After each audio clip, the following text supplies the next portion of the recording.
그래서 오늘은 우리가 이제 이렇게 찾아본 성경 구절들을 어떻게 잘 요약해서 정리해서 우리가 하나의 지옥에 관한 내용들을 좀 더 잘 인식할 수 있도록 할까, 그리고 왜 지옥이라고 하는 것을 우리에게 말씀해 주셨나 하는 것을 좀 알아보기 과정으로 우리가 다시 한번 또 이제 정리를 해보겠습니다. 우선 지옥에 관한 여러 말씀들이 있지만 가장 대표적인 말씀은 마태복음 25장 41절에 있습니다. 또 왼편에 있는 자들에게 이르시되 저주를 받은 자들아 나를 떠나 마귀와 그 사자들을 위하여 예비된 영원한 불에 들어가라. 아멘. 예수님께서 이야기하신 말씀 중에 지옥을 알 수 있는 대표적인 성경 구절입니다. 마태복음 25장 41절에 보면 키워드가 있죠. 세 가지의 키워드가 있습니다.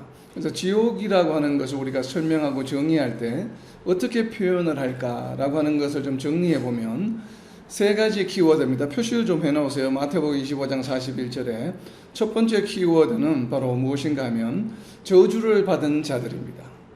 그러니까 지옥에 가는 대상은 누구인가 하면 저주를 받은 자들이죠.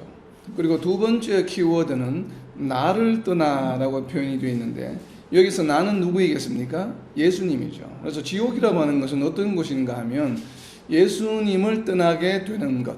그러니까 결국은 다르게 표현하면 예수님과 함께 하지 못하는 곳을 말합니다. 그죠? 지옥이라고 하는 것을 우리가 다르게 표현할 수 있는 것은 결과적으로는 무엇인가 하면 예수님과 함께 할 수 없는 곳입니다. 그러니까 나를 떠나 예수님을 떠나 그 사자들을 위하여 예비된 영원한 불에 들어가라. 그리고 세 번째 특성은 영원한 불이 있다라고 하는 것입니다. 그러니까 세 가지 키워드는 무엇인가 하면 저주받은 자들, 그리고 예수님과 함께 할 수 없는 곳, 그리고 세 번째는 바로 영원한 불. 그러니까 지옥이라고 하는 것을 우리가 생각해 볼 때는 이 세 가지 키워드를 우리가 생각해 볼 필요가 있습니다. 항상. 그래서 저주받은 자들, 예수님과 함께 할 수 없는 곳, 그리고 영원한 불이 있다라고 하는 것이 대표적인 지옥을 정의해 볼 수 있는 키워드입니다. 그렇다면 이렇게 지옥에 대한 표현을 예수님께서 하셨는데, 그럼 예수님께서 처음으로 이렇게 성경에서 이 지옥에 관한 말씀을 표현하셨는가 하면 그렇지 않아요. 이 동일한 표현이 이미 구약에 있습니다. 구약에 이사야서 66장 15절 말씀에 보면 그가 여호와께서 불에 둘러싸여 강림하시리니 그의 순례들의 회오리 바람 같으리로다. 그가 형력한 위에로 놓였음을 나타내시며 맹렬한 화염으로 책망하실 것이라. 아멘. 예. 이 말씀은 이사야서의 마지막 장에 나오는 거의 이사야서의 결론에 해당하는 부분입니다. 마지막 장에 보면 하나님의 심판에 관한 말씀입니다. 하나님의 심판에 관한 말씀인데 하나님께서 어떻게 강림하시냐 하면 불에 둘러싸여서 강림하신다.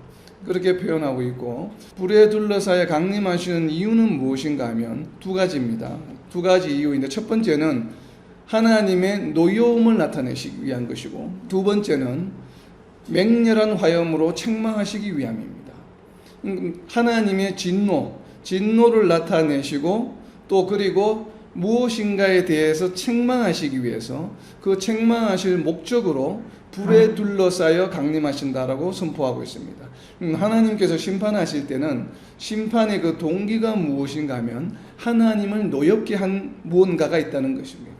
그래서 하나님을 노엽게 한 그것 때문에 하나님께서는 그것으로 인해서 그것을 용서하지 않으시고 심판하시는데 어떻게 심판하시냐면 맹렬한 화염으로 책망하신다. 그러니까 반드시 책임을 물으시겠다고 하는 것입니다. 자, 우리가 알고 있는 하나님의 속성 중에 대표적인 것은 하나님은 사랑이시고 하나님은 긍휼하신 분이신데 그러한 분이심에도 불구하고 예외적으로 결코 하나님께서 용서하지 않으시고 하나님의 진노를 나타내시며 드러내시면서 화염으로 책망하시는 대상이 있다고 하는 것입니다. 우리는 이것을 잊어서는 안 됩니다. 하나님은 사랑이시기 때문에 모두를 사랑하시고 모든 인류를 나중에 다 구원하실 것이다라고 하는 이러한 유니버셜리즘에 우리가 현혹되어서는 안 되는 이유입니다. 분명히 하나님은 사랑이신 것은 분명하고 또 긍휼하신 분이신 것도 맞지만 그러나 하나님의 또 한 속성 중에 하나는 분명한 것은 무엇인가 하면 하나님은 진노하시기도 하신다고 하는 것이고, 그 진노의 대상이 분명히 존재하고, 그 진노의 대상에 대해서는 결국 마지막에는 맹렬한 화염으로 책망하신다고 하는 것은 신약에서 나온 얘기가 아니라 이미 구약에서부터 오래전부터 하나님께서 우리에게 예언하시고 또 선포해 주신 말씀이에요. 이 말씀 때문에 예수님께서는 무엇이라고 표현하셨냐 하면 영원한 불이 있을 것이다. 그리고 영원한 불에 들어갈 것이다. 그 영원한 불에 들어가는 자들은 누구인가 하면 저주를 받은 자들이다. 이렇게 표현하고 있는 것입니다. 그렇게 표현하면 이사야서 66장 15절에서 하나님의 노여움의 대상이 되는 자들은 누구이겠습니까? 바로 저주를 받은 자들이죠. 그래서 이사야서 66장 14절에서는 이 저주를 받은 자들을 무엇이라고 표현하고 있냐면, 앞절에 무엇이라고 표현하고 있습니까? 이사야서 66장 14절에서는 그의 진노는 누구에게 더해진다고 표현합니까? 그의 원수에게 더하리라. 그러니까 결국은 무엇인가 하면 예수님께서 마태복음 25장 41절에서 이야기한 저주를 받은 자들, 이 저주를 받은 자들은 누구인가 하면 하나님의 원수들입니다. 그래서 하나님은 자비로우신 분이시지만 하나님이 진노하시고 맹렬한 화염으로 심판하시는 대상은 누구인가 하면 끝까지 하나님의 원수가 된 자들을 말합니다.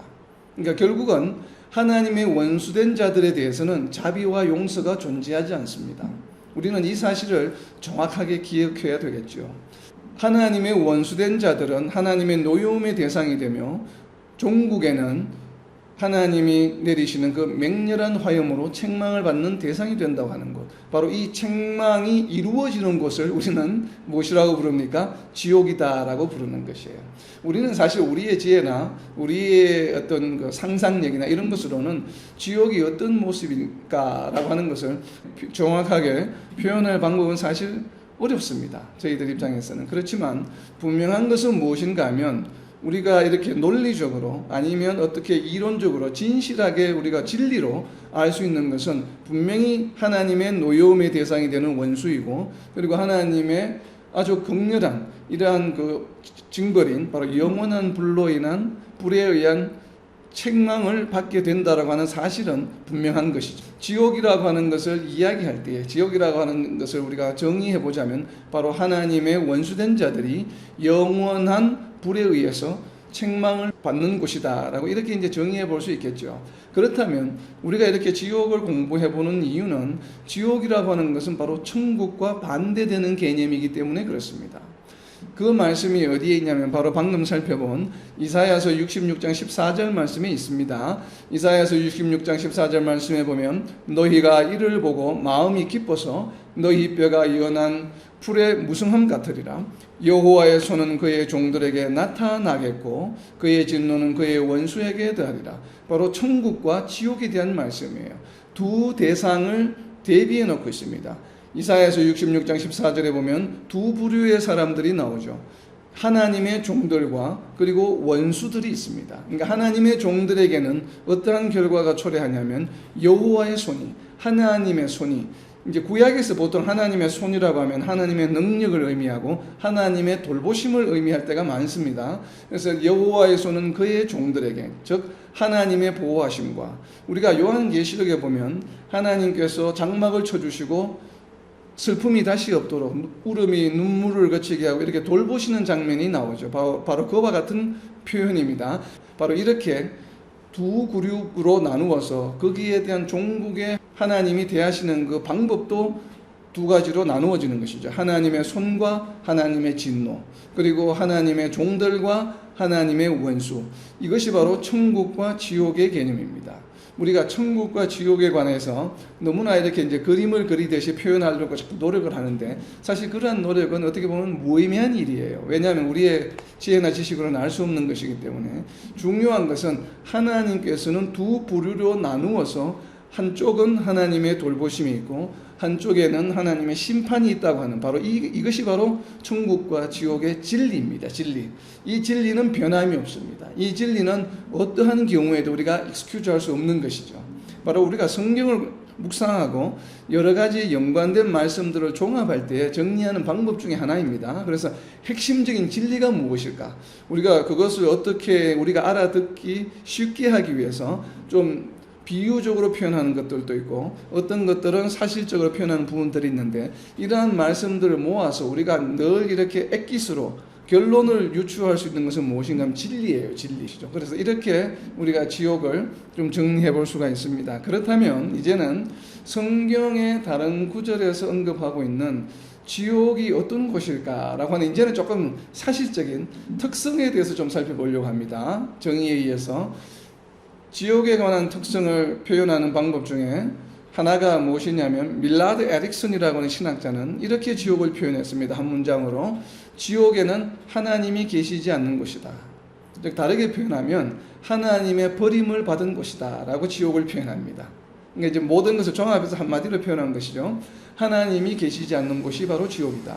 그렇다면 또 우리가 이러한 질문이 나올 수가 있죠. 우리가 하나님의 속성을 묵상할 때에 하나님의 속성을 묵상할 때 보면 하나님의 속성 중에 하나가 무소부재하신 하나님이라는 속성이 있죠. 무소부재하신 하나님이라는 얘기는 하나님은 모든 곳에 시공간을 초월하고 모든 때에 모든 곳에 계신다, 동시에 계신다라고 하는 것이 하나님의 속성인데 그렇다면 지옥에 하나님이 계시지 않는다라고 하는 표현과 무소부재하신 하나님의 속성은 서로 충돌하는 것입니까? 모든 곳에 계시니까 지옥에도 계셔야지 왜 지옥에는 안 계시다고 이야기를 하지? 라고 이제 이렇게 우리가 좀 의구심을 가질 수가 있지 않습니까? 그러니까 예를 들면 이런 것입니다. 좀 더 쉬운 예를 들면 하나님은 전지전능하신 올마이티 하신 분이에요. 모든 것을 하실 수 있는 전능하신 분이다 라고 하는 것이 바로 하나님의 중요한 속성 중에 하나입니다. 그러면 모든 것을 하실 수 있는 하나님이시기 때문에 하나님께서 거짓말을 하실 수 있습니까? 아니죠. 그건 아니라는 거 우리가 금방 알 수 있죠. 그리고 하나님께서 죄를 지으실 수 있습니까? 아니죠. 그거는 뭐 성도라면 누구나 다 부정하지 않고요. 하나님은 거짓말 하실 수 없는 분이시고 또 거짓말 하실 수 없다라는 성경 구절도 분명히 있기 때문에 하나님은 거짓말을 하지 않으시고 또 죄도 짓지 않으신 분이에요. 그렇지만 우리는 하나님을 전지전능하신 분이다. 전능하신 분이다. 올마이티 하신 분이라고 표현합니다. 이 얘기는 무엇인가 하면 하나님이 모든 것을 하실 수 있는 것은 하나님의 선하신 기준에 의한 것이지 악한 사람들이 하는 일조차도 하실 수 있다는 표현이 아니에요. 하나님이 모든 곳에 계시다고 하는 것은 하나님이 보시기에 선하신 곳에 계신 것이지 하나님이 악한 무리들 중에 계시지 않습니다. 자, 하나님이 모든 곳에 계시다고 해서 그러면 악당들이 나쁜 짓을 하는데도 하나님이 함께 하시나요? 그럴 수는 없는 것이잖아요. 그렇지는 않습니다. 하나님이 모든 곳에 계시다. 무소부지하시다고 하는 것은 하나님의 선하심 가운데 있으신 것이지 악하고 죄를 짓는 곳에 하나님이 계시는 것은 아니에요. 악하고 죄를 짓는 곳에는 누가 있습니까? 하나님 대신에 사탄이 있는 곳이죠. 사탄이 있는 것이죠. 하나님이 거기에 계시지 않죠.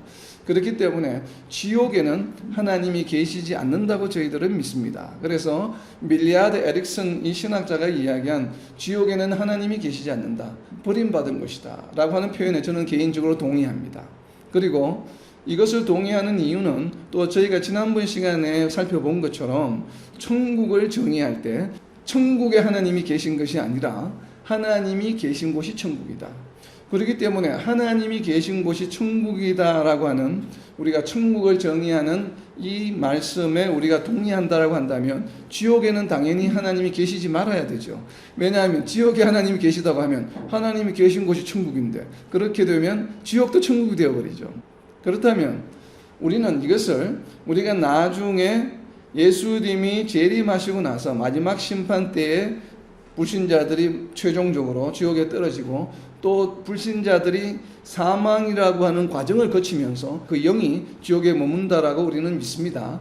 우리가 꼭 죽고 나서나 아니면 예수님이 다시 오실 때의 개념으로만 이해하는 것보다는 우리가 천국과 지옥 이렇게 종말론을 공부하는 이유는 성도들이나 세상 사람들을 경고하거나 겁을 주기 위한 것이 아니에요. 무엇입니까?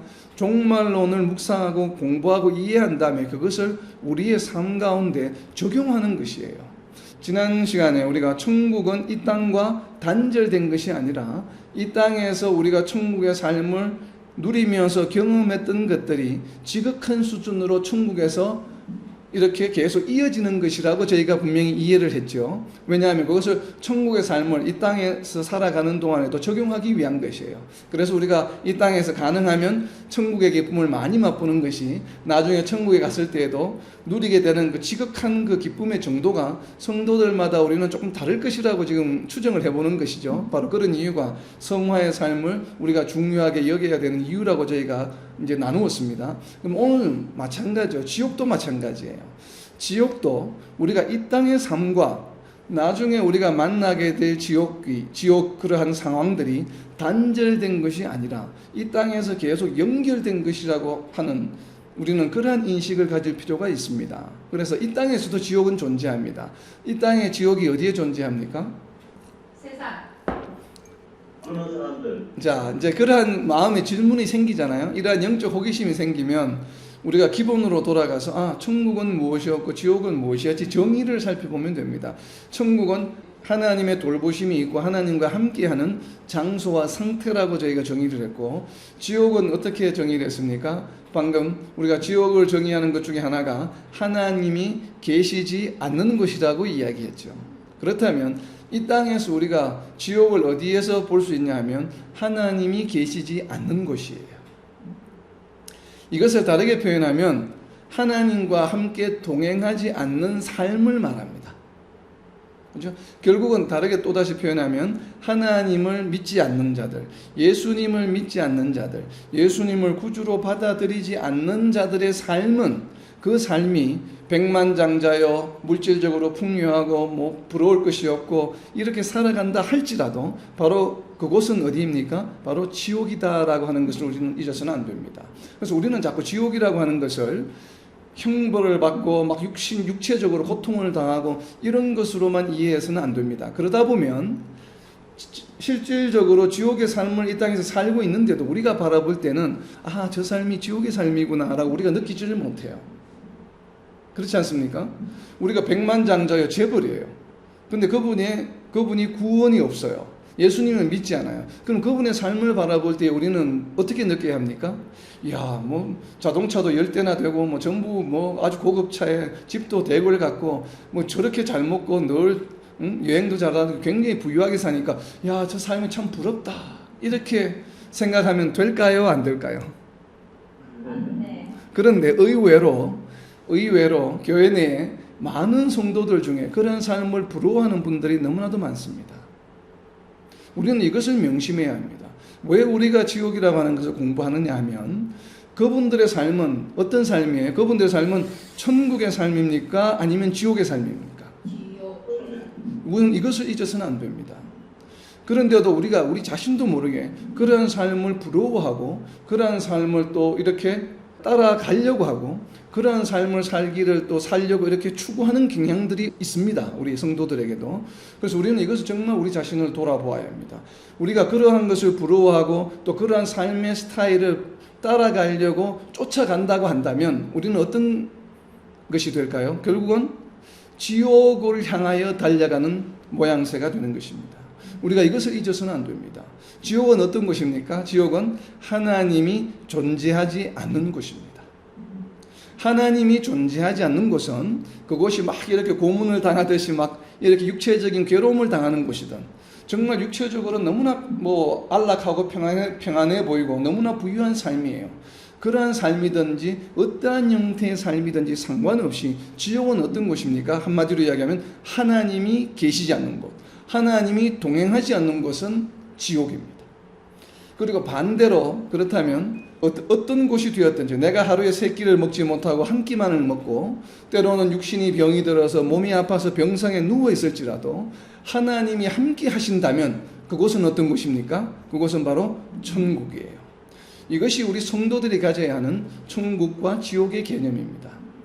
그러니까 우리가 세상을 바라볼 때에 우리의 삶을 돌아볼 때에 주변에 있는 다른 사람들과의 삶을 비교할 때에 우리는 자연스럽게 사회적인 동물이고 또 사람들과 어울려 살아가다 보니까 사람들과 자신도 모르게 비교하게 되죠.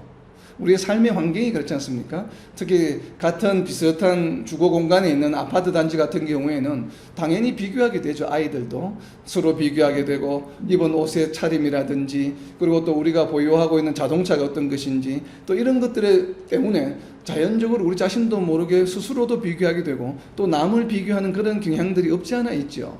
그렇다면 정말 우리 교회 안에 있는 성도들이 세상 가운데 살아갈 때 주변에 있는 사람들과 그러한 물질적인 부분들, 외형적으로 비추어지는 부분들로 인해서 우리가 사람들을 비교하고 사람들을 판단하고 또 사람들을 대하는 태도가 그것에 의해서 바뀌어지면 되겠습니까? 되지 않겠습니까?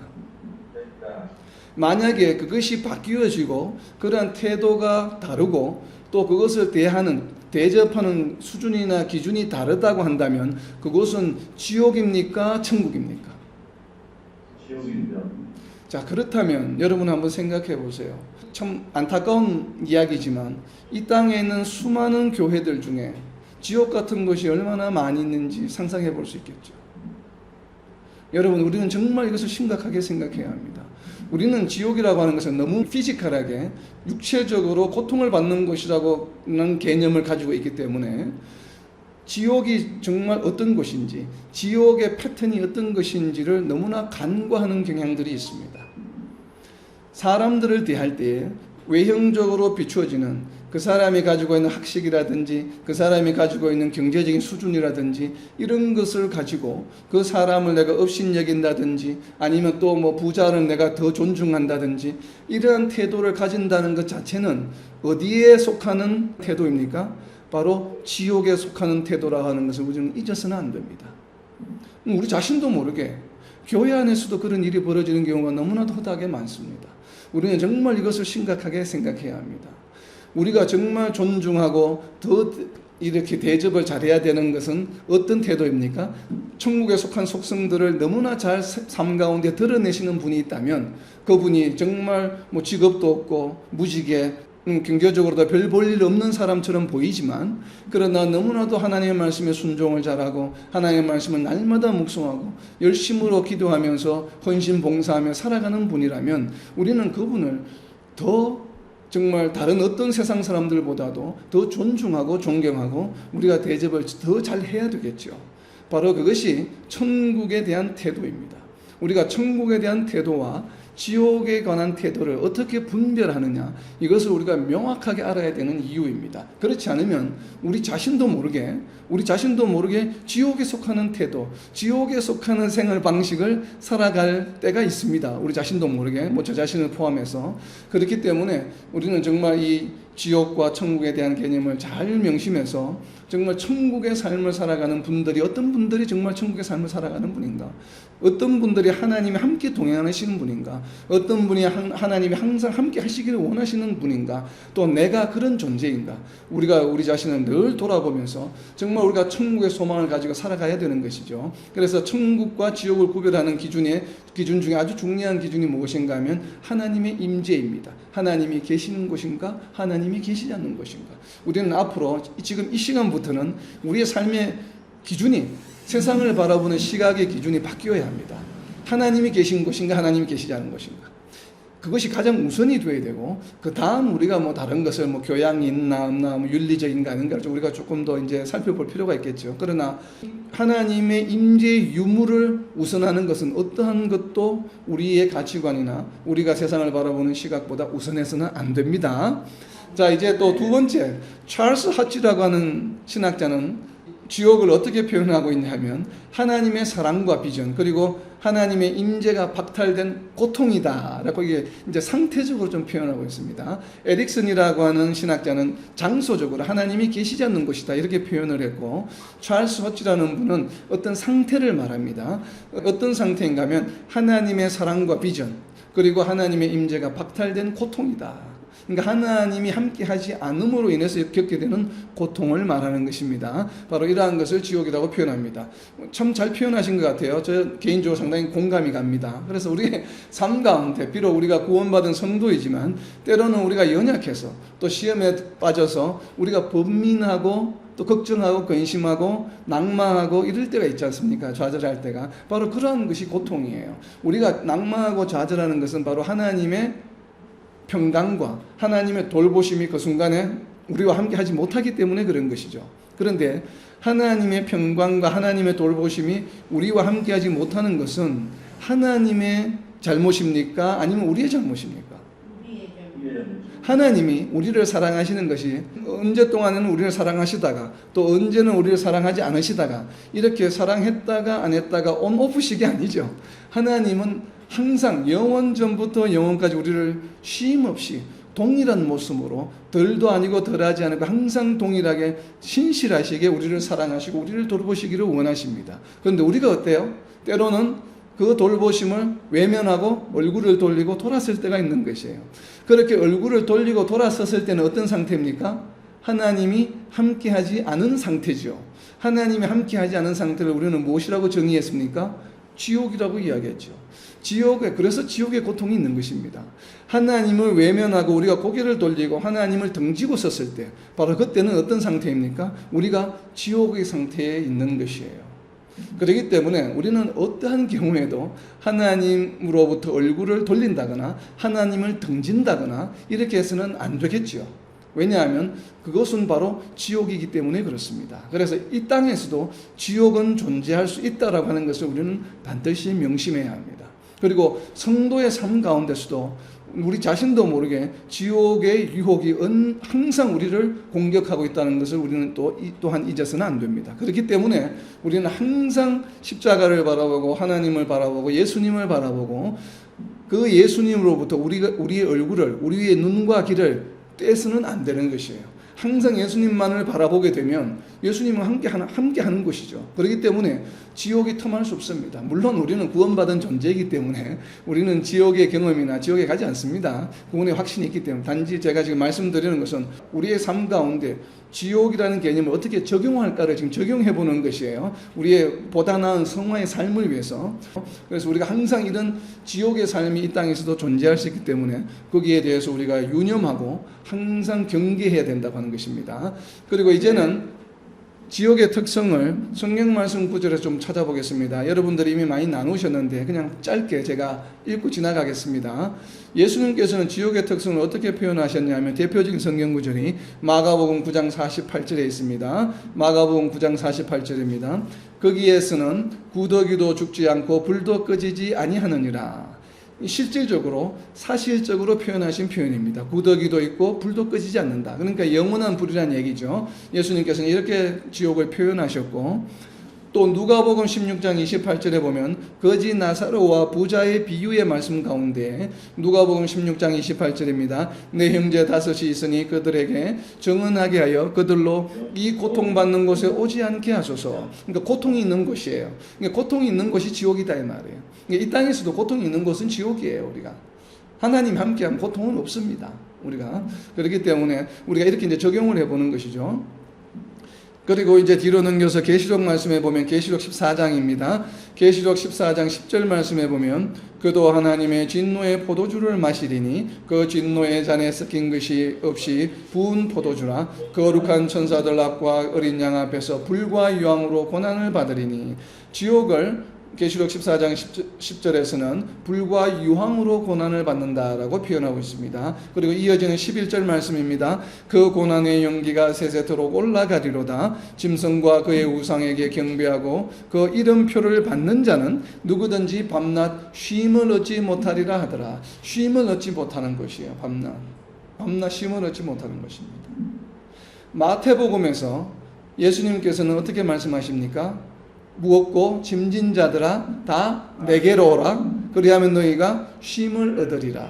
반대죠. 계시록 14장 11절에서는 지옥은 어떤 것입니까? 밤낮 쉼을 얻지 못하는 것입니다. 그런데 예수님과 함께하는 것은 어떤 것입니까? 어떤 걱정과 근심이 있다 할지라도 예수님께로 다가가기만 하면 예수님과 함께하기만 하면 바로 무엇을 얻을 수 있습니까? 쉼을 얻을 수 있는 것입니다. 그래서 우리가 천국을 정의할 때도 천국에 간다, 우리가 영생에 들어간다고 하는 것은 무엇이라고 표현했습니까? 그것을 안식이다라고 표현했죠. 바로 안식의 개념이 천국의 삶입니다. 그래서 안식은 하나님이 우리와 함께 하시는 것, 바로 쉼을 얻는 것, 안식. 그러니까 안식은 육체적으로 이렇게 편하게 그냥 편하게 있는 것을 말한다고 이야기하지 않았죠. 안식은 하나님과 함께 동행하는 것입니다. 이것이 바로 안식이에요. 안식. 그래서 쉼을 얻는 것이죠. 그리고 이제는 구약과 신약에 나타나는 지옥을 상징하는, 지옥을 표현하는 용어들을 좀 살펴보려고 해요. 이 용어들이 한글 번역에 너무나 다양하게 나오다 보니까 우리가 지옥을 이해하는데 좀 혼동이 되는 부분이 있습니다. 그래서 우선은 구약에 나오는 말씀부터 좀 살펴봅니다. 구약에는 대체적으로 지옥을 표현하는 단어가 하나로 통일되어 있습니다. 제가 말씀드리는 지금 단어는 이렇게 소술적으로 풀어서 설명하는 구절을 말하는 것이 아니라 고유명사를 말합니다. 고유명사. 지옥을 대표하는, 표현하는 구약의 표현은 무엇이냐면 스올이다라고 하는 히브리어가 있습니다. 스올. 지옥을 스올로 표현하는데 구약에 65번 나오고 있습니다. 이 스올이라고 하는 단어가. 그런데 이 65번 스올이라고 하는 단어가 사용되지만 이 65번 사용되는 모든 것이 지옥을 의미하지는 않습니다. 여러 군데 스올이라고 하는 표현이 쓰이지만 이 65개를 그룹별로 나누어 보면 크게 4가지 형태로 사용이 됩니다. 스올이라고 하는 단어를 그냥 사람이 죽어서 묻히는 무덤, 영어로 표현하면 grave죠, grave. 그러니까 헬이 아니고 지옥이 아닌 grave로 번역이 될 수 있는. 그러니까 사람이 죽어서 간다라고 해서 육신이 묻히는 곳, 무덤으로 표현되는 것을 표현할 때도 스올이라고 하는 히브리어를 사용합니다. 대표적인 것이 욥기 17장 13절에 있습니다. 욥기 17장 13절, 그리고 시편 16편 10절, 이사야서 38장 10절에 사용되고 있는 스올이라고 하는 단어는 저희는 무덤으로 해석합니다. 지옥이 아니라. 그리고 두 번째는 사람이 죽어서 가는 곳으로 사용이 되는데 이것은 특별히 창세기의 야곱과 관련된 이야기에 나옵니다. 야곱이 요셉을 잃어버리고 나서 요셉이 죽은 줄로 알고서 요셉이 스올에 내려갔다. 그리고 자신도 스올에 간다라고 하는 표현에서 이 스올이라고 하는 단어가 요셉이 말하는 말 가운데 사용되고 있습니다. 그렇다면 야곱이 정말 죽어서 그러면 스올로 갔느냐? 요셉이 죽어서 스올로 갔느냐? 그것이 아니에요. 그 말은 무엇인가 하면 야곱의 심정이 마치 지옥에 간 것처럼 굉장히 그 애간장이 끊어지는 그러한 고통이라는 얘기죠. 우리가 흔히 어렵고 힘든 일을 표현할 때 지옥에 있는 것 같다, 지옥과 같이 힘들다 이런 표현을 쓰지 않습니까? 그런데 우리가 실제적으로 지옥에 있는 것이 아니잖아요. 그런 것처럼 이 창세기에서 사용된 스올이라고 하는 단어, 야곱이 사용하고 있는 단어는 지옥이라는 표현은 맞지만 그것이 실제 지옥으로 간다는 표현이 아니라 그만큼 고통스럽고 어려운 상황을 나타내는 것이라고 비유적으로 사용된 것이라고 저희는 해석합니다. 자, 이러한 형태로 사용되는 경우가 있고, 그리고 세 번째는 어떻게 표현되냐면 성도들을 스올로부터 구원해달라라고 하는 표현, 구원의 어떠한 표현을 할 때도 사용됩니다. 그러니까 성도들은 지옥으로 가지 않으니까 스올로부터 구원된 자들이 맞죠. 스올을 지옥으로 우리가 해석을 한다면 성도들은 스올에 가지 않아요. 스올은 지옥이기 때문에. 그래서 성도들을 스올로부터 구원했다라고 하는 이러한 표현을 할 때에도 스올이라는 단어가 쓰이는데 이것은 지옥이 맞겠죠. 왜냐하면 성도들을 구원했기 때문에 거기로부터. 대표적인 성경 구절이 시편 16편 9절에서 11절, 또 18편 5절, 그리고 49편 15절에 나옵니다. 그리고 네 번째 이제 그러니까 악한 자들이 지옥으로 간다라는 표현을 쓰는 구절이 있습니다. 시편 16편 10절입니다. 이는 주께서 내 영혼을 스올에 버리지 아니하시며 그의 거룩한 자를 멸망시키지 않으시겠습니다. 아멘. 아멘. 하나님께서 내 영혼을 스올에 버리지 않는다라고 하는 얘기는 무엇입니까? 스올은 하나님께 속한 자, 하나님의 백성들이 가는 곳은 아니라고 하는 것이에요. 왜냐하면 스올에 버렸다고 하는 것은 하나님께서 버리셨다는 얘기잖아요. 하나님이 버리셨다는 얘기는 하나님의 울타리 밖에 있다는 얘기예요. 그 얘기는 어떤 얘기입니까? 하나님과 함께 하지 않는다는 얘기입니다. 하나님과 함께 하지 않는 곳, 하나님이 계시지 않는 곳은 우리는 무엇이라고 정의했습니까? 지옥이다라고 정의했죠. 그렇기 때문에 스올에 버리지 아니하시며 하는 얘기는 스올은 하나님이 함께 하지 않는 곳이에요. 하나님이 계시지 않는 곳이에요. 그렇기 때문에 스올은 지옥입니다. 그래서 내 영혼을 스올에 버리지 아니하시며 주의 거룩한 자를 멸망시키지 않으실 것임이니이다. 그러니까 거룩한 자는 스올에 버리지 않으셔요. 그렇기 때문에 수호를 우리가 지옥으로 보는 것이 타당합니다. 앞으로 넘겨서 시편 9편 17절 말씀입니다. 시편 9편 17절 말씀에 보면 악인들이 수월로 돌아가며 하나님을 잊어버린 모든 이방 나라들이 그리하리로다. 아멘. 수월로 돌아가는 자들은 누굽니까? 악인들입니다. 그리고 이 악인들은 또 어떤 자들입니까? 하나님을 잊어버린 자들입니다. 하나님을 믿지 않는 자들입니다. 유대인이라 할지라도 하나님을 잊어버린 자들이 있습니다. 그래서 망령되이 일컫고 하나님의 명령에 불순종하고 하나님을 비방했던 자들이 있습니다. 그래서 그러한 자들은 어떻게 됩니까? 지옥으로 가게 되는 것이죠. 그래서 하나님을 잊어버린 모든 이방 나라들이 그리하리로다요.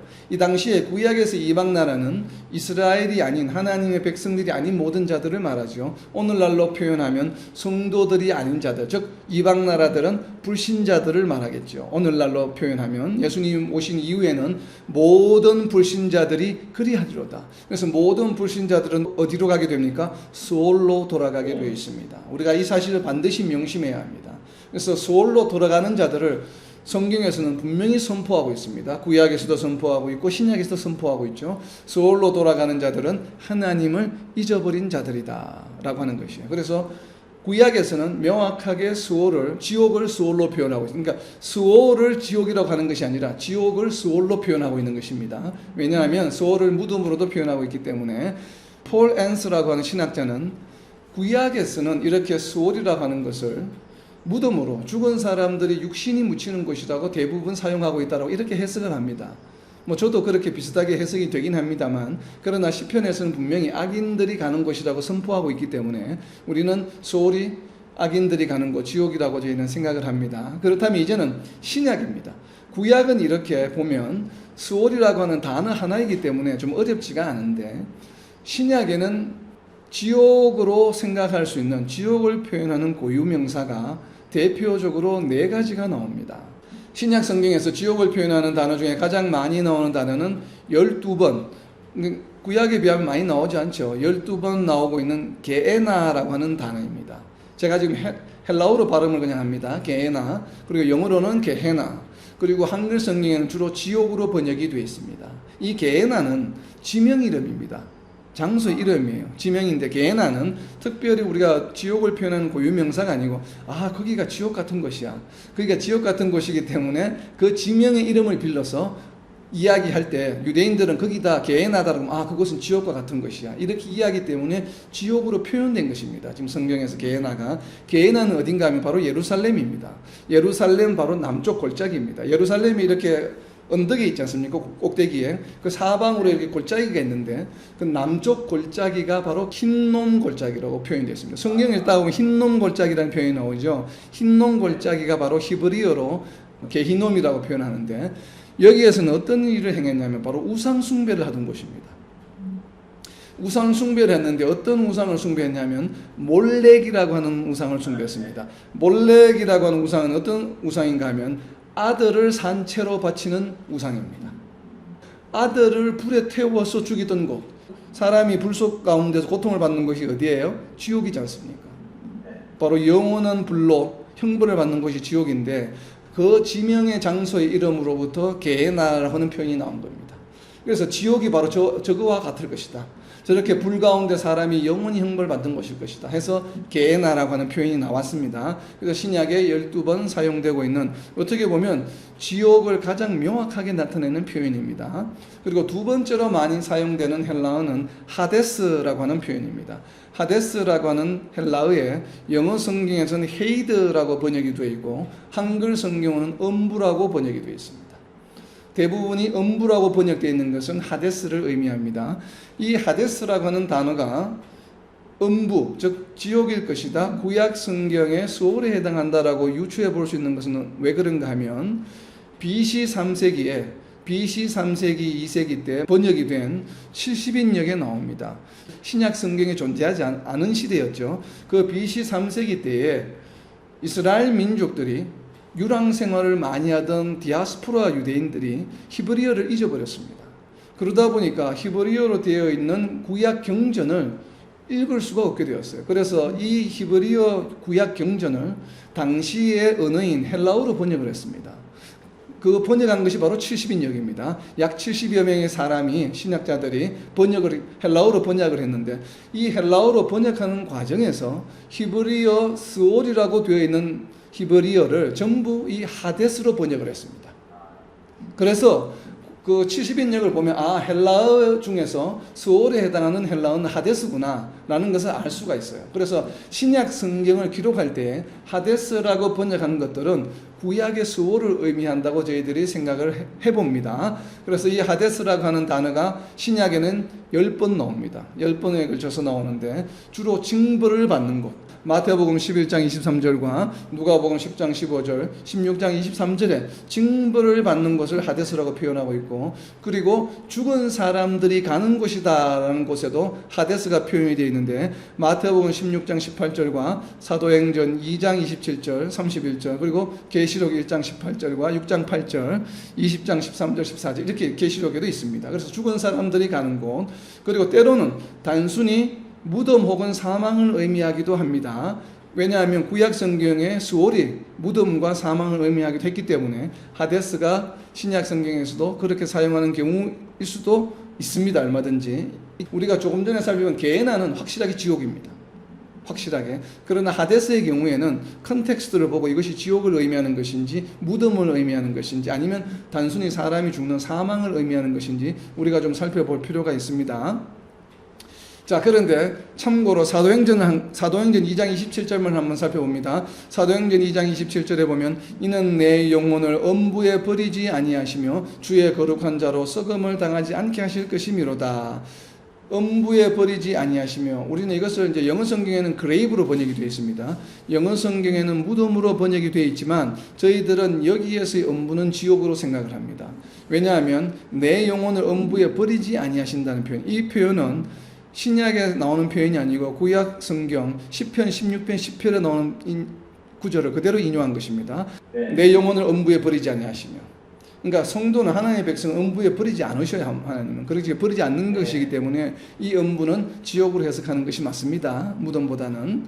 자, 그리고 세 번째로 많이 나오는 헬라어는 무엇인가 하면 아부소스라고 하는 단어입니다. 아부소스고 영어로는 에이비스라고 번역이 되어 있고 한글 성경에는 무저갱으로 번역이 되어 있습니다. 무저갱 혹은 구덩이, 무저갱 혹은 구덩이로 번역이 되어 있는 헬라어는 아부소스라고 하는 헬라어 단어입니다. 이 아부소스의 의미는, 헬라어적인 의미는 무엇인가 하면 밑이 없다는 것이에요. 근데 항아리인데 구덩이인데 밑이 없어요.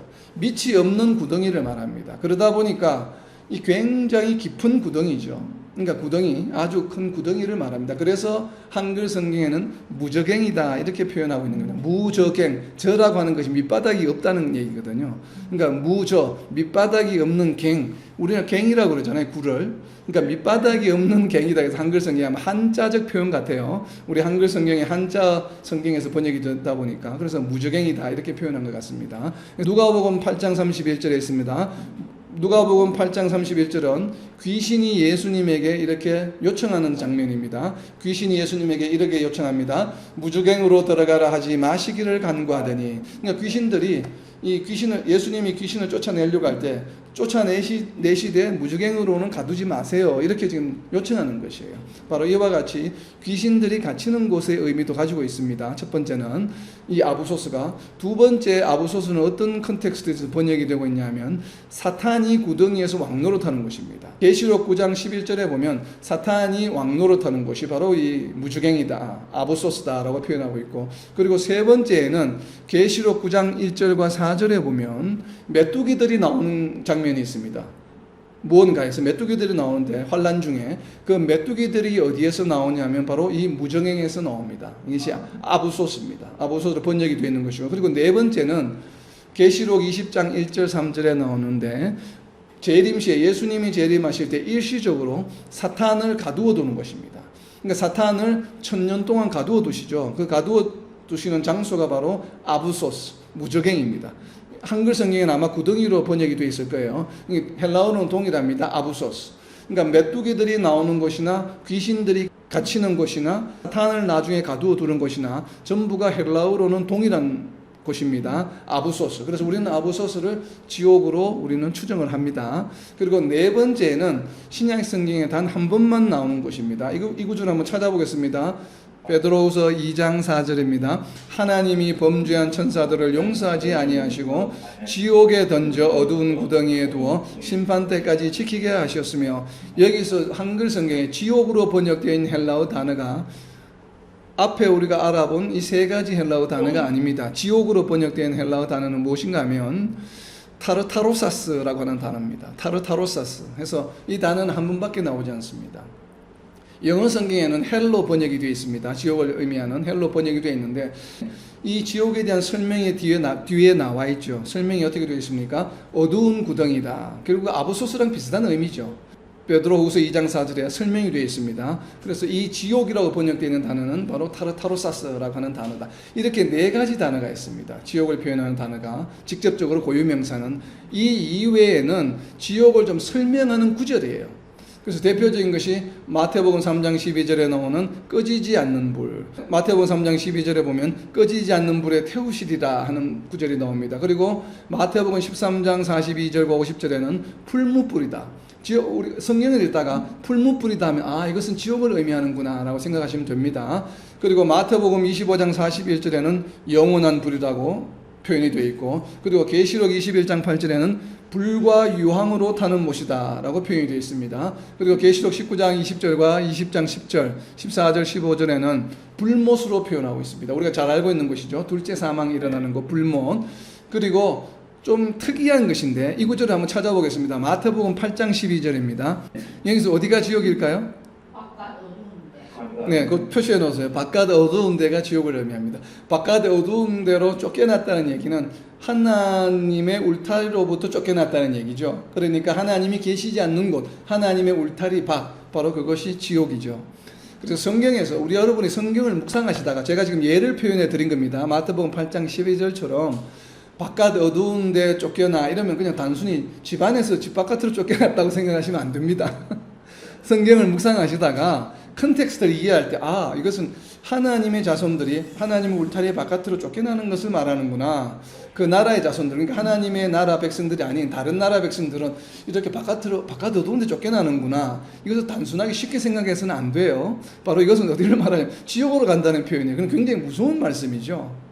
그래서 우리가 성경을 묵상할 때 잘 컨텍스트를 보고 우리가 잘 이해를 해야 합니다. 그래서 거기서 쫓겨나서 바깥 어두운 데서 어떤 현상이 일어납니까? 그렇기 때문에 거기가 지옥이기 때문에 울며 이를 갈게 되는 것이에요. 지옥이기 때문에 울며 이를 갈 정도로 고통을 겪게 된다는 표현입니다. 바로 이러한 표현들이 바로 지옥을 나타냅니다. 그래서 여러분 성경을 읽으시다가 이런 유사한 표현들이 나오면 좀 유념해서 살펴보아야 합니다. 이제 마지막으로 한 가지 토픽만 좀 우리가 살펴보려고 합니다. 우리가 성도들 가운데서 좀 오해가 있고 또 성도들 가운데서 잘못 이해하고 있는 부분이 바로 사도신경입니다.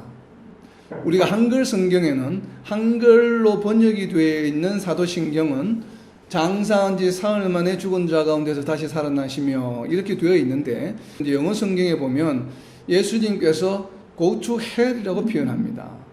헬에 지옥에 갔다라고 영어 성경에 되어 있습니다. 영어 성경의 사도신경은 이것은 분명히 잘못된 번역임을 우리는 알아야 합니다. 그래서 어떤 분들은 예수님이 돌아가시고 나서 3일 동안 지옥에 가셨다가 그 지옥에서 심지어 뭐라고 이야기까지 하냐 하면 지옥에서 복음을 전파하셨다라고 해석하기도 합니다.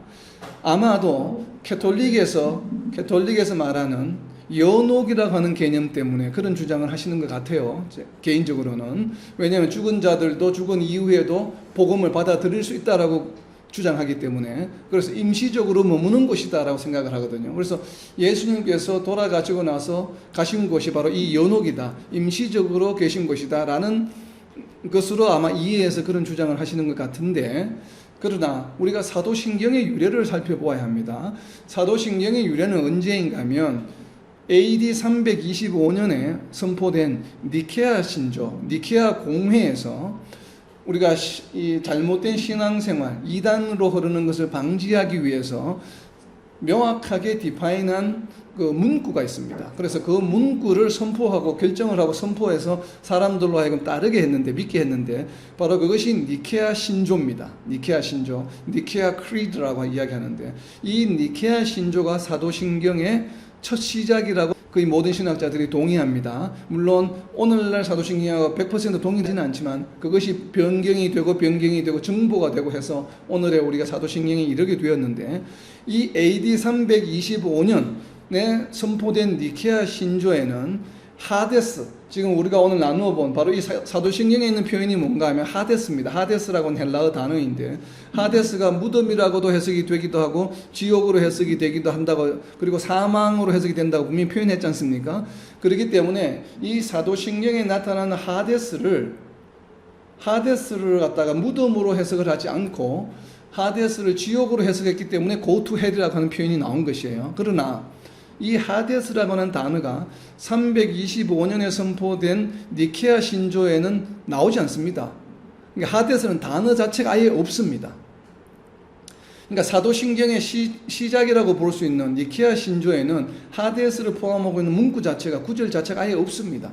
근데 이 구절이 언제 나오기 시작했냐 하면 약 한 60여 년 후에 390년도에 루피너스, 이 니케아 신조의 루피너스 버전이 있는데, 이 루피너스 버전이 두 개 버전이 있는데, 이 두 개 버전 중에 한 버전에는 하데스라는 단어가 나오지 않고 동일한 사람이 작성한 그 버전인데, 또 한 버전에는 하데스라는 단어가 나오는데, 그러나 여기에서는 이 루피너스가 친절하게 이 하데스는 지옥이 아니라 무덤이다라고 설명해 놓고 있습니다.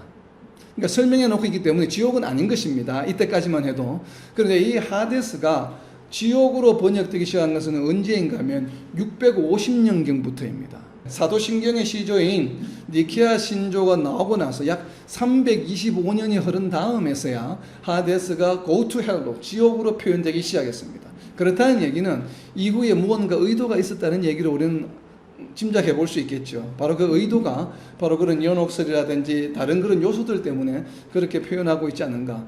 근데 저는 그렇게 이해를 합니다. 그래서 우리는 go to hell, 사도신경에 나와 있는 하데스는 그냥 장사한 지, 즉 무덤에 묻은 지 3일 만에 나왔다, 이렇게 이해하는 것이 맞습니다. 그래서 이러한 현상을 칼빈은 어떻게 해석을 하고 있냐면, 십자가에서 심한 고통을 의미한다, 이렇게 이제 그 하데스라고 하는 것이 그렇게 어렵게 이제 표현을 하고 있고, 죄 사함을 위한 처절한 하나님의 징벌을 겪음으로 죄의 심판을 예수님께서 만족시키신 것이다. 그래서 이제 하데스로 갔다라고 이렇게 표현한 것이라고 해석을 했습니다. 그리고 현대 신학자인 웨인 그루뎀은 어떻게 표현하고 있냐면, 예수님은 십자가 죽음 이후에 더 이상 고통을 당하시지 않는다. 그렇기 때문에 지옥에 가셨다는 것은 논리적으로 맞지 않는다라고 주장합니다. 저는 개인적으로 그게 동감합니다. 그리고 또 저는 개인적으로 어떻게 생각을 하냐면, 예수님이 지옥에 가시지 않았다는 증거가 두 가지가 있습니다. 첫 번째는 지옥은 우리가 좀 전에 알아본 것처럼 어떤 곳입니까? 영원한 형벌이 있는 곳이에요. 근데 예수님이 돌아가셨다고 해서 영원한 형벌이 있는 곳에 가실 대상이 아니에요. 그렇기 때문에 영원한 형벌에 가시지 않았다고 저희는 믿고, 그리고 두 번째는 누가복음 23장 43절 말씀입니다. 누가복음 23장 43절 말씀에 보면 예수께서 이르시되 내가 진실로 네게 이르노니 오늘 네가 나와 함께 낙원에 있으리라 하시니라. 예수님이 마지막에 하신 말씀이에요. 오늘이 오늘 3일 후가 아니고 내가 오늘 지금 예수님이 십자가에서 돌아가시는 바로 그날 네가 나와 함께 낙원에 있으리라고 말씀하셨어요. 그러면 예수님 지금 어디에 계시는 것입니까? 오늘? 낙원에 계시는 것이죠. 그런데 낙원에 강도랑 같이 가셨다가 잠깐 예수님께서 강도에게 너 잠깐 여기 좀 있어, 내가 어디 좀 갔다 올게, 그리고 해서 지옥에 3일 동안 갔다 오신 게 아니죠. 가실 수가 없잖아요. 네가 오늘 나와 함께 낙원에 있으라 분명히 말씀하셨기 때문에 그날 바로 낙원에 가신 걸로 저희들은 믿습니다. 예수님이 하신 말씀이기 때문에. 근데 이것을 자꾸 무리하게 해석을 해서 장사 이후에 go to hell 하셨다, 지옥에 가셨다고 해석하는 것은 어불성설이에요, 그야말로. 그렇다면 이 누가복음 말씀을 부정하는 것과 같습니다. 그렇죠? 가셨다가 잠시 다시 다녀오신 거 아니면. 그렇기 때문에 우리는 이렇게 해석을 해서는 안 됩니다. 성경을 해석하고 이해할 때에. 낙원에 가셨다가 왜 3일 만에 다시 오셨을까? 그 이유는 무엇인가 하면 바로 우리에게 부활의 소망을 주기 위함이에요. 사람이 죽으면 그걸로 끝이 나는 것이 아니라 반드시 나와 같이 이렇게 부활하는 때가 반드시 온다라고 하는 것은 우리에게 눈으로 직접 목도하게 하신 것입니다. 우리가 이것을 잊어서는 안 됩니다. 이 말씀은 우리가 어디를 보면 알 수 있냐면 마지막 말씀입니다. 이 말씀 한 구절만 찾아보고 마치겠습니다. 데살로니가전서 4장 14절 말씀. 우리가 예수께서 죽으셨다가 다시 살아나심을 믿을진데 이와 같이 예수 안에서 사는 자들도 하나님이 그와 함께 데리고 오시리라. 아멘. 바울 사도가 데살로니가 교인들에게 이야기한 말씀인데 무엇을 지금 가르쳐 주기 위함입니까? 예수 안에서 죽은 자들도 하나님이 그와 함께 데리고 오시리라. 바로 부활한다라고 하는 것을 강조하기 위함이거든요. 왜냐하면 당시에 데살로니가 교인들 사이에 부활의 문제에 대해서 심각한 의구심이 있었습니다. 그래서 확실하게 설명해 주기 위해서 예수 안에서 자는 자들도 하나님이 그와 함께 데리고 오시리라 라고 설명을 하시는 과정 중에 무엇을 예를 들었습니까? 우리가 예수께서 죽으셨다가 다시 살아나심을 믿을진대. 바로 이 목적입니다. 예수님이 죽으셨다가 다시 부활하신 것은 물론 죄사함을 이기셨고 사망을 이기신 것이지만, 그러나 우리의 죄사함은 언제 일어났습니까? 예수님이 부활하심으로 우리의 죄사함이 일어난 것이 아니에요. 예수님이 십자가에 죽으심으로 이미 죄사함은 일어났습니다. 왜냐하면 죄의 결과는 사망이기 때문에 사망함으로 이미 죄사함은 이루어지신 것이에요. 부활하셔서 죄사함이 이루어지신 것이 아니에요. 그럼에도 불구하고 3일 후에 다시 부활하신 이유는 무엇이에요? 사망을 이기시는 모습을 우리에게 보여주시기 위함이에요. 우리에게 소망을 주시기 위함이에요. 우리는 십자가의 사건을 이렇게 바라보아야 합니다. 우리는 정말 이러한 소망을 가진 자들이에요. 이러한 소망을 가지지 못한 자들은 어떤 자들입니까? 지옥에 갈 대상들이죠. 지옥에 머무는 자들이죠. 이 땅에서 지옥의 삶을 체험하고 있는 자들이죠. 우리는 이 땅에서 천국의 삶을 체험하는 자들이요. 예수님을 믿지 않고 하나님과 함께 동행하지 않는 자들은 어떤 자들입니까? 이 땅에서 이미 지옥의 삶을 체험하고 있는 자들이에요. 우리는 이것을 반드시 명심해야 됩니다. 그렇기 때문에 여전히 하나님의 원수로 아직 남아있는 자들에게 우리는 지옥의 존재를 분명히 선포해야 합니다. 그리고 우리가 가지고 있는 부활의 소망을 또 전해야 되겠죠. 그래서 정말 이 복음을 전한다고 하는 것은 대단히 중요한 일입니다. 이 땅에서 살아가는 모습이 별로 어려워 보이지 않고 부유하게 잘 사는 것처럼 보여도 그러한 삶은 어떤 삶입니까? 이 땅에서 바로 지옥을 체험하는 삶이에요. 우리는 이것을 잊어서는 안 됩니다. 그러한 삶을 바라보고 우리가 부러워해서도 안 되고 또 그러한 삶을 우리가 추구해서도 안 됩니다. 우리가 추구하는 것은 오직 어떠한 삶입니까? 부활의 소망을 가지고 하나님과 함께 동행하는 삶이에요. 바로 이러한 삶을 우리가 늘 추구해야 되고, 그리고 우리의 삶이 경제적인 수준이나 어떠한 세상적인 수준이나 이러한 기준이 아니라 하나님과 함께 동행하느냐 동행하지 않느냐, 바로 이러한 기준을 가지고 삶을 바라보고 세상을 바라보고 그들의 삶을 긍휼히 여기고 불쌍히 여기고 정말 이 땅에서 지옥을 체험하고 살아가는 자들에게 복음을 전하는, 생명의 부활의 소망을 전하는 그러한 삶을 살아가는 저와 여러분 그리고 이 땅의 모든 하나님의 백성들이 되시기를 예수님의 이름으로 선포합니다. 아멘.